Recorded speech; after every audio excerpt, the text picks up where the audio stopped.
Lahat po, no, napakinggan po natin si Commissioner Ariel Nepomuceno. Sana po lahat po ng mga heads ng mga agencies na kaparehas din niya para naman maibalik yung tiwala ng taong bayan. At hindi na ayaw ko naman na pakulong uli for the third time, di ba? So yan, no? Sana matauhan yung ibang mga heads ng mga agencies na yan. Pasensya na lang sir, mga Lions of God. I think we need to open the floor to media questions already, given time constraints. So, the floor is open now. Shorten na yung aming discussion ngayon to our media friends. Go ahead, sir.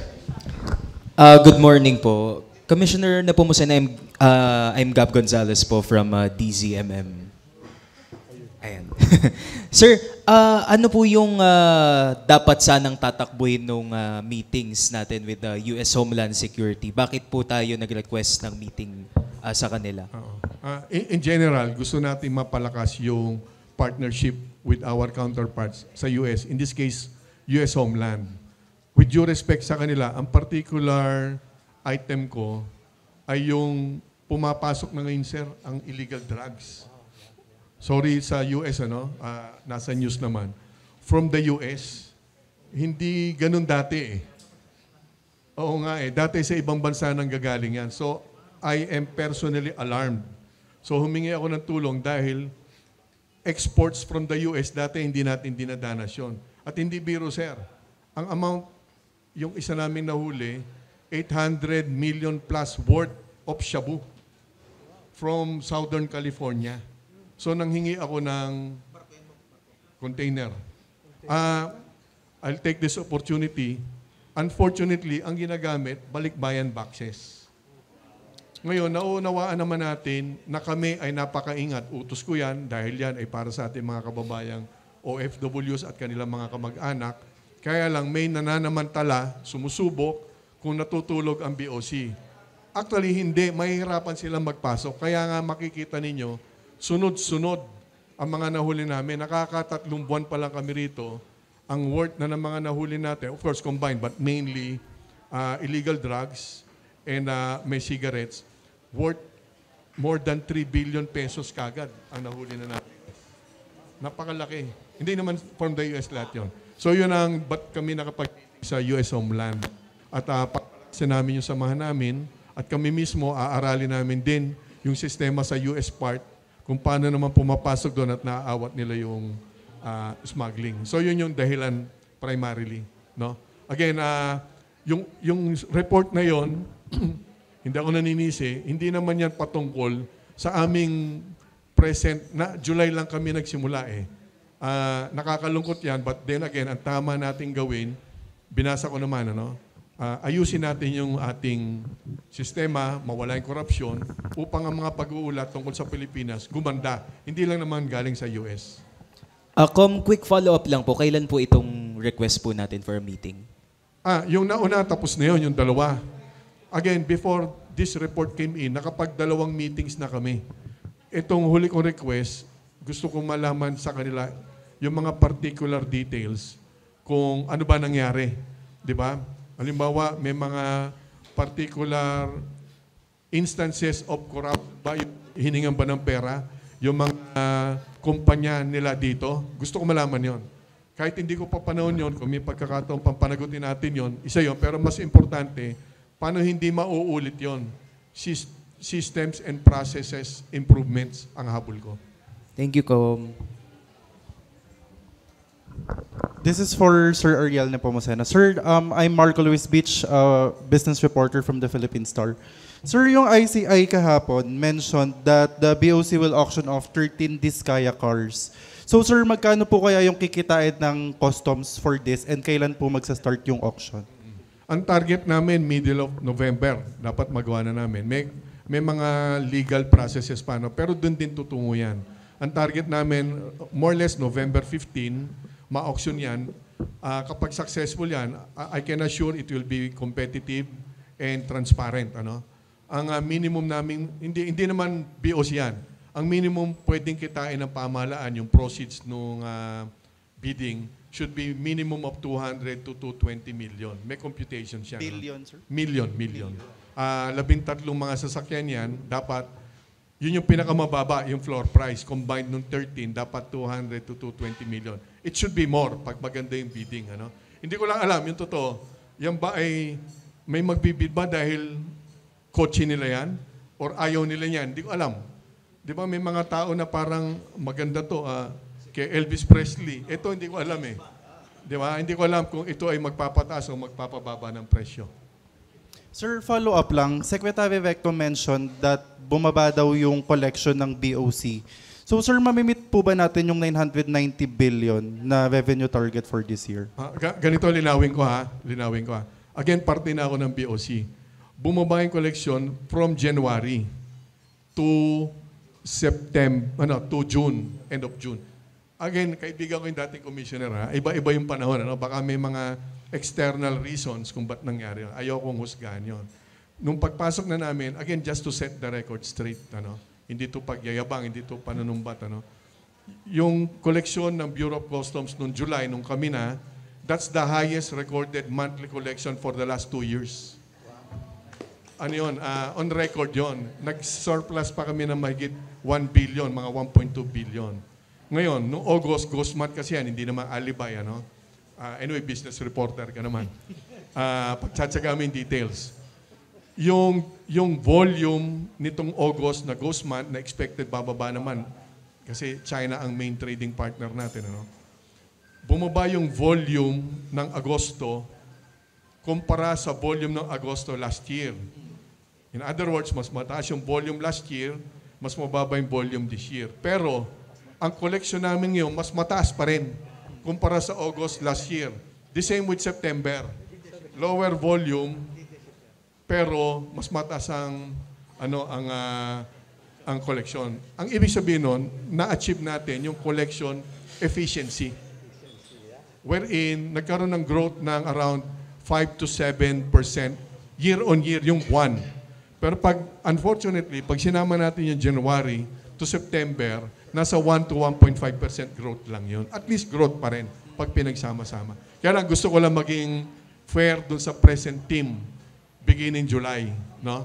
Umangat beginning July, pero aggregated amount from January, mababa yun. Pero nagkaroon naman ng growth, 1.5%. Oo, pero ang hinahabol kasi natin, again, business, reporter, we should be higher, supposed to be, or we should approximate yung 4 to 6% GDP. Dapat sinasabay namin yun. Pag bumababa doon, nakakatakot. So na-achieve namin 5 to 6%, actually 7 pa, depende doon sa computations, higher than GDP kami.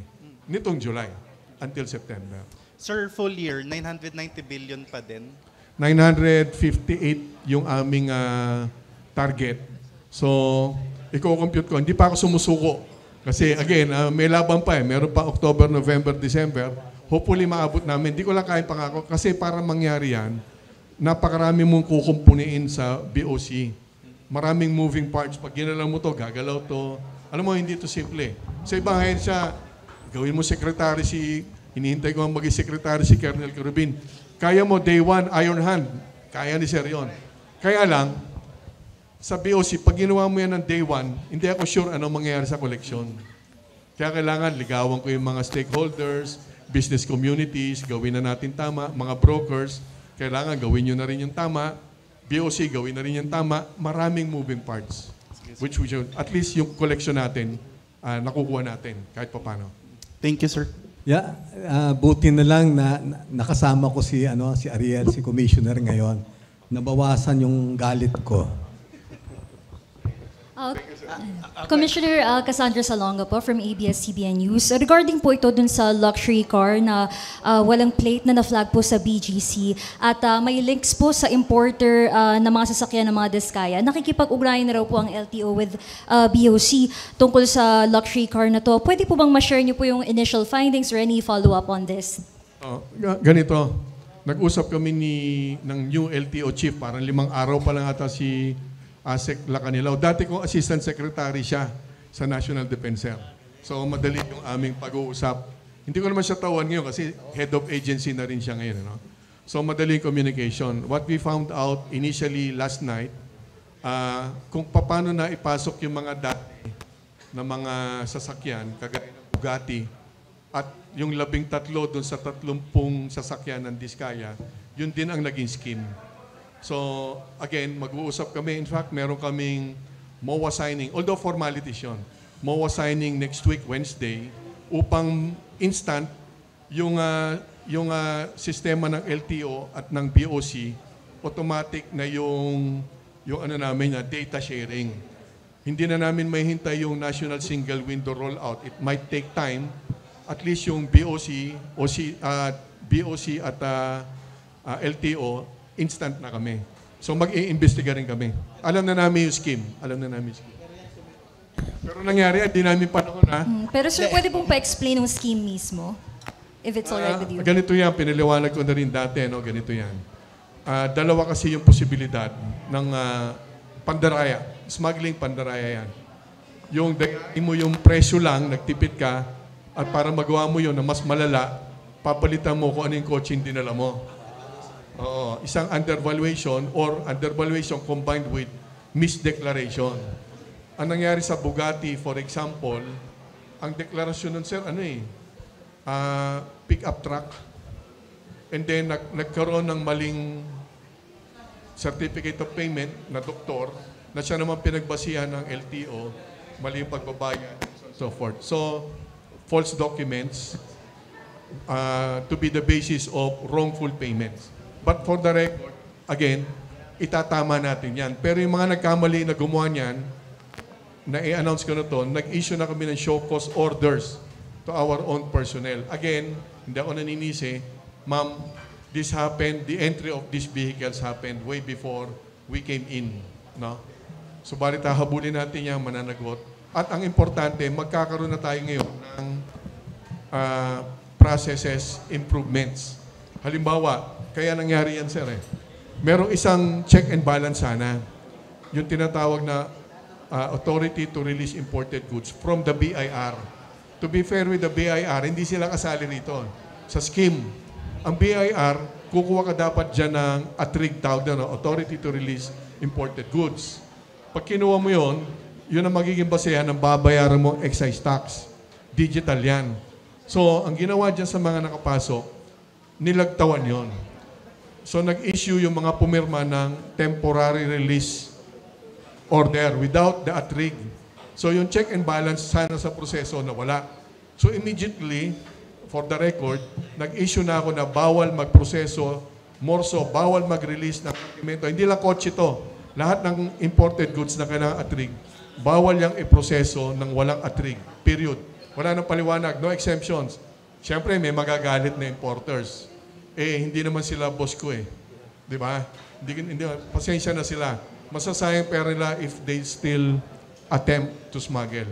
Pag walang ATRIG, hindi nagagalaw yung papel. Siyempre, sisisihin ng customs, mabagal ang customs. Wala akong pakialam doon. There is a higher issue here. The payment should be paid, may check and balance from the BIR, sundin natin yon. Yung magre-reklamo na gustong gumawa ng mali, isusumbong ko sa inyo. Ako whistleblower. Ha? Alright po, thank you. Good morning. Okay. Good morning po, Commissioner. I'm Miss Marlene Bridgestock. Ask ko lang po, any update po sa ating mga smuggling? Meron na po ba tayong, at your present time po, meron na po ba tayong datos na ito po ba ay lumiit? Or ano na po ba, kamusta na po ba ang proseso ng ating mga over and under tables? Ma'am, ganito the numbers can be misleading. From January to today, but I might be wrong, ang recall ko, around 258, 250 plus cases were already filed against violators. Pero ito ang problema po dyan, which we are correcting, but we cannot do this on our own. Ang mga nakakasuhan, usually, yung mga fronts or helpers, drivers, warehouse staff, hindi yung may-ari. So, paano naman namin mahuli may-ari? Hindi kaya mag-isa ng BOC. Ito yung malaking pagkakaiba ngayon. Hiningi kong tulong, yun nga lang, kay Secretary Remulla, umalis na Naging ombudsman na. So supposed to be, meron sana kaming formal partnerships which will be forged with the DOJ. Kaya lang si Secretary Remulla sana maipamana doon sa susunod. Hindi ko pa alam sino next SOJ, ano? So, kailangan namin ng tulong ng DOJ para matulungan kami ng NBI, isa yon, upang tukuyin, habulin kung sino mismo ang may-ari. Kasi paulit-ulit lang yan, kawawa naman yung mga kababayan. Let's be realistic. Katulong ka, helper, driver ka.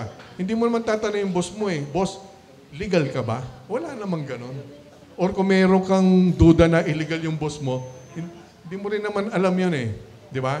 So the solution is, we should hold accountable kung sino talaga ang may-ari. Pangalawa, no, ito rin importante, no? Yung may-ari, make them accountable. So yung pangalawa na kailangan din namin ng tulong sa prosecution. Kasi maraming nadidismiss doon sa mga kaso na medyo may mali sa documents, madidismiss, and then makulong man yung inihabla, mga tauhan lang. So again, one, we need to run after the real owners. Two, prosecution should be airtight. Yun sana yung aming agreement with the former secretary. Anyway, nandiyan pa naman si Prosecutor General Fadulyon, kasama siya ron. And then yung mga undersecretaries, yung mga undersecretaries ng DOJ, nandun, unless bitbitin sila ni Ombudsman Remulla. But I think kung sino man ang bagong Secretary of Justice, kailangan ituloy namin to para maging mas epektibo yung mga numero sa mga kaso. Otherwise, misleading yon. Kahit 1,000 kaso pa yan, di titigil yan unless mapanagot natin totoong may-ari sa korte. Thank you so much. Again, thank you for your thank you thank you for your time, Commissioner Ariel. And from one Sir Ariel to one Bok Ariel. Ang masasabi po natin, yung regaining public trust really, sabi nga ni Sir na galit na. Si Com Ariel naman galit pero may reformang kasama. It's about malasakit sa bansa. Kung idadagdag ko lang mga dalawang Ariel Sir, yung takot sa Diyos din. So with our program, dito po sa aming The Agenda, maraming salamat po sa inyong pakikinig. Mabuhay ang Panginoon, mabuhay ang Pilipinas, mabuhay ang Pilipino. Maraming salamat Sir Ariel. Maraming salamat Sir Ariel. Good morning.